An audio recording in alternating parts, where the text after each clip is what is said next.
The car market is continuing to fall, and this is great news. Wholesale used vehicle prices were down in April compared to March, and the Manheim Used Vehicle Value Index fell to 198.4, which is not only a 14% decline year over year, but it's also a 2.3% decline month over month, which is huge. The 3-year-old index, which is an aggregate of 3-year-old used vehicles, which is a segment of vehicles that makes up a large component of the used vehicle market, this index saw declines of 1.6% month over month, with losses in this category accelerating as the month of April progressed. Pre-pandemic, the declines for this same segment and this same period of time was at 1%. So this year in 2024, the decline was 0.6% more than pre-pandemic levels. Now, on the surface, this may not seem like a lot, 1% compared to 1.6%, but in reality, that is a 60% quicker decline in prices this year compared to pre-pandemic. And so prices are declining at a faster rate than pre-pandemic averages, which is substantial. MMR retention fell the most that we've seen in a long time. In fact, the largest drop that I can recall in recent years, and it fell to 98.3%.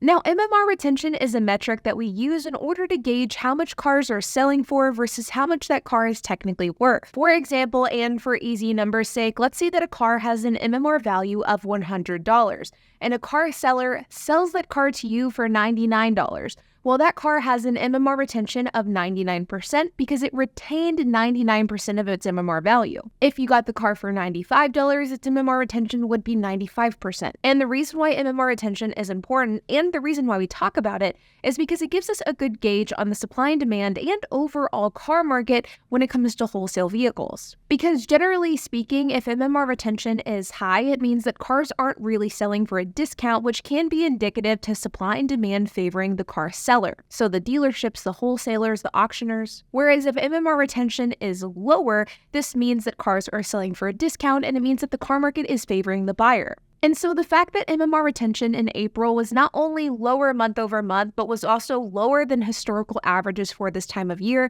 it's all good news. Now, when we take a look at individual vehicle segments, you can see that the overall car market has fallen by 14% year over year, with EVs and compact cars seeing the largest year-over-year declines, with compact cars at 17.6% and EVs at 17.5%. Now, I'm going to be honest, I was a bit surprised to see how much compact cars have actually declined in value over the last year, and to see that not only they declined by 17.6%, but they've technically declined more than even electric vehicles. That definitely came as a shock, and it really isn't a good sign for anybody that purchased a compact car in the last year or so. Mid-sized vehicles also declined by quite a bit, negative 16.8%, followed by pickup trucks at 15.2%, SUVs and crossover vehicles at 14.6%, and surprisingly enough, luxury vehicles have declined the least, with 12.9% declines year over year. And non-electric vehicles are sort of smack dab in the middle. They've declined by negative 13.1%, which is quite a bit less depreciation than their electric vehicle counterparts. Now, for those of you who've seen my market report videos before, you know that I like to look at CarGurus because I think it gives us a really good gauge as to where the used market is trending as a whole. And while I wouldn't recommend using CarGurus as your sole source for used vehicle price data, I think it is one of many great sources to keep an eye on. And over at CarGurus, believe it or not, car prices went up. There really hasn't been a ton of examples over the last few years where a third-party platform like CarGurus was trending in a different direction than the wholesale market. But this month is one of those few times. If we look here over at CarGurus, you can see that the aggregate of all of their vehicle listings actually equate to a 0.48% price increase over the last 30 days. And if we look at a graph from December of 2023 to present day, which is beginning of May 2024, you can see that prices had steadily been on the decline. They kind of flatlined for about 30 days or so, and they've been on the up and up for the last week or so. But I like to look at the year-over-year data, so I've instead changed the fields to show from May 7th, 2023 to May 7th, 2024, and you can see that the vast majority of this data is reflecting a declining car market, even though in the last couple of weeks, prices have gone up a bit. But you can see that whenever it comes to the overall average car market, this equates to roughly a $500 increase. Definitely not ideal, and we definitely do want to see this begin to trend in the opposite direction once again, but not a huge deal breaker, especially if it's just short term. If we scroll down to body types, while we do see the same year-over-year data that we saw over at Manheim, pretty much declines across the board. The one thing that is surprising is, again, the fact that the majority of body styles are seeing price increases not only in the last 30 days, but also in the last 90 days, with vans being the only type of body style that have actually seen declines in the last 30, 90 days, and year-over-year data points. Hatchbacks are up very slightly, as is crossovers, but convertibles are up 0.72%, coupes 0.67%, and we have a number of different body styles that are hovering in the half percentage mark. If we scroll down to makes, you can see that while the vast majority of different makes are seeing year-over-year declines in prices, with the exception of Ferrari,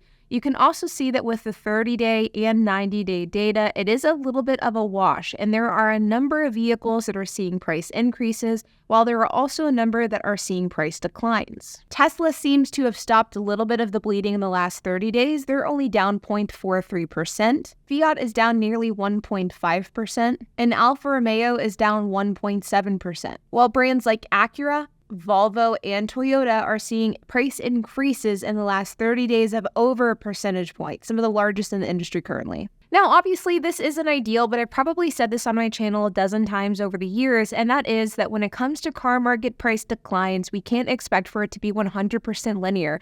Prices aren't going to go down month over month and year after year. We're going to expect to see some ups and downs, some ebbs and flows, and as long as these prices are trending in the right direction when all things are said and done, then that's really what matters. And while we are seeing some price increases, depending on the type of car and the make that we're looking at, we are also seeing overall price declines across the car market, which is ultimately what we want, and that is good news. And so while short-term this data isn't great, long-term it's perfectly fine. Now, one other metric that I want to take a look at, and if you've seen my videos before, then you know exactly what's coming, but I want to head over to cars.com and I want to look at some real-life vehicle listings, because we can look at wholesale vehicle prices all day long. We can look at CarGurus used vehicle value index and see what prices people are setting their vehicles at the point of listing, but at the end of the day, the only thing that actually matters is what these cars are actually selling for, how much they're being discounted, if any, and how long it's actually taking these cars to be sold.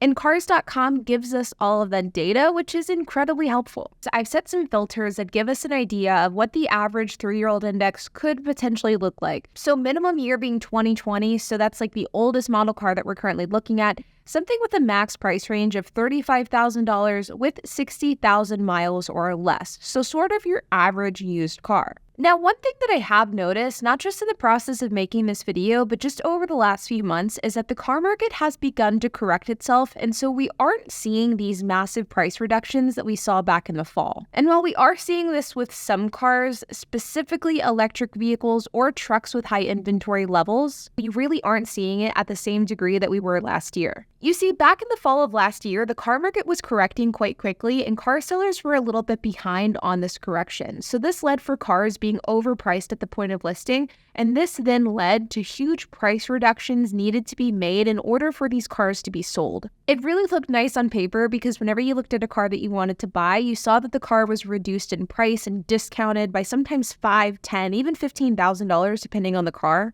But in reality, that discount was a little bit deceptive because the car was overpriced to begin with, so you weren't really getting a discount of 5, 10, or 15 grand.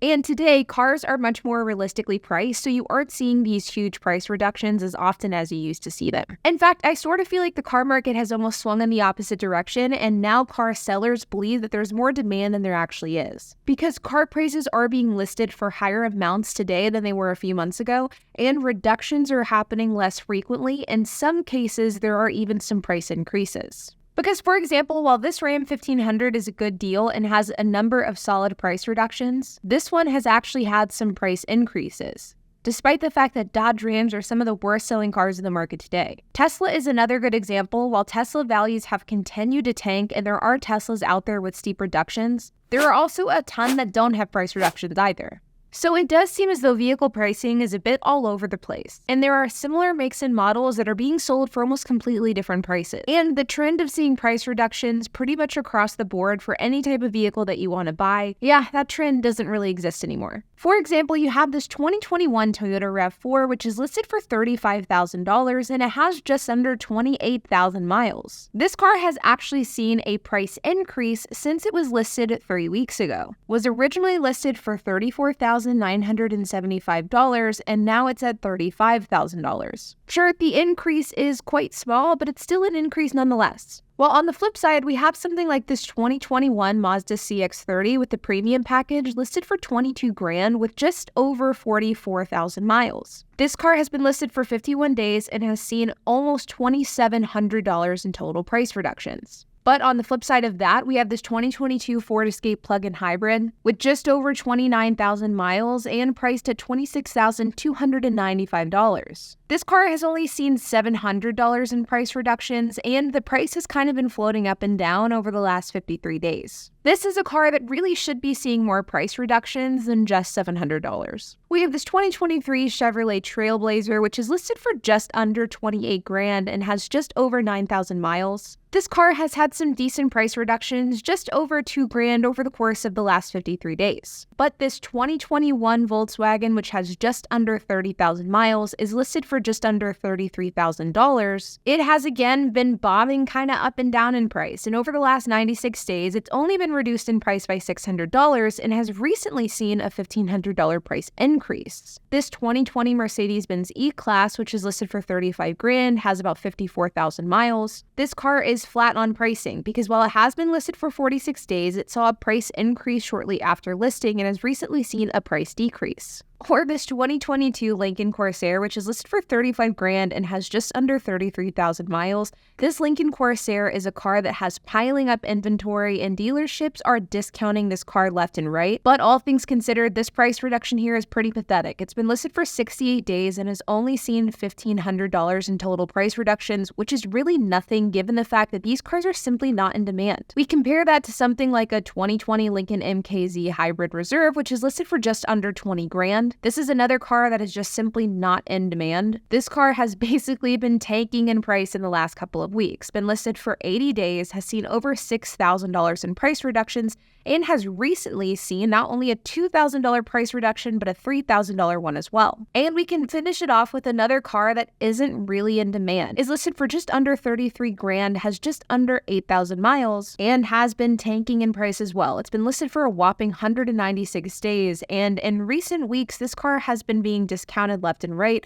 with a $1,000 price cut happening in March, with a $2,000 one happening within the last week. The point I'm trying to make is that while the car market definitely isn't trending in the wrong direction, it isn't really trending in the right direction either, and I think temporarily it's in a bit of a state of limbo. There are a lot of car sellers that are giving steep discounts, but there are a lot of car sellers that aren't. And that's not to say that right now isn't the right time to buy a car necessarily, but I have said in recent videos, and I truly do stand by it, if you are somebody who is looking to buy a used car, I would probably wait until closer to the end of this quarter, so middle to end of June. I just think that the deals are going to be much more plentiful than compared to now, and I do expect that for the rest of May, the car market will probably continue to be in this state of limbo that we're seeing now. While you can definitely find deals, it is more important than ever to do your research and to be patient with a car purchase, because while deals are there, they are a bit harder to find, and there are a lot of cars that are still really overpriced, and car sellers that are bobbing their prices up and down depending on the day. And that just isn't a good mix if you are someone who is looking for the best deal possible. I've even noticed that on platforms like Facebook Marketplace, which is where I buy the majority of my own cars, I even bought my Tesla on Facebook. Facebook has been a tough platform in recent weeks to find really good deals on, so I do think that there is something in the water, and car sellers are just being a bit more greedy than they have been in the past. But I will also say that I recently just sold one of my Turo cars. I let go of my Honda Civic, which is a car that I really needed to get rid of a while ago, and it only took us 2 days to sell it on Facebook Marketplace, and we got roughly what we were asking for. And we had literally hundreds of inquiries about this car. So there is a decent amount of demand in the car market today, though I wouldn't say that the demand warrants any type of price increases amongst vehicle sellers. And so if I was you and I was looking for a used car, I would ideally wait until June, but in the meantime, make sure to do your due diligence and to understand exactly what you're looking for and how much you want to pay. Because in this car market, patience and research is incredibly important. But like always, you guys, I hope that you enjoyed this video. If you have any questions, comments, if you have anything to add, I would love to hear it, so make sure to leave a comment down below. And while you guys are at it, make sure to hit the like button, hit the subscribe button, and hit the notification bell, and I will see you guys in the next video.